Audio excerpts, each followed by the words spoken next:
सखर की निजी अस्पताल में डॉक्टर और अमले की संगीन नाअहली सामने आई है। मरीज की दाएं टांग के बजाय बाईं टांग का ऑपरेशन करके मजदूर बना दिया गया है। थाना आबाद पर सर्जन डॉक्टर शकील अब्बासी समेत 4 अफराद के खिलाफ अक़दाम कत्ल का मुकदमा दर्ज कर लिया गया है। मुकदमा मुतासर मरीज राजू शेख के भांजे फयाज शेख की मुद्दत में दर्ज किया गया है। मदई के मुताबिक मामा राजू की दाएं टांग में फ्रैक्चर के बायस डॉक्टर शकील अब्बासी ने ऑपरेशन किया। डॉक्टर ने दाएं टांग के बजाय बाईं टांग का ऑपरेशन कर दिया। डॉक्टर शकील अब्बासी ने कत्ल करने के इरादे से ऐसा सब कुछ किया है। डॉक्टर ने मेरे मामू को दोनों टांगों से महफूज बना दिया है। पुलिस का निजी अस्पताल पर छापा, डॉक्टर व दीगर अमला फरार होने में कामयाब हो गया। मुतासर मरीज का क्या कहना है, आपको सुनाते हैं।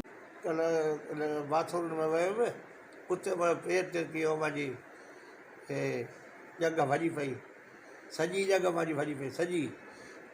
पोइ राति ऑपरेशन कयो अथनि त मुंहिंजी खॿी जॻह ख़ुशि चङी भली जो ऑपरेशन कयो अथनि। मां जॾहिं मूंखे नशो टुटो त मूंखे दर्द कयो, सॼी राति मां तड़पियो आहियां।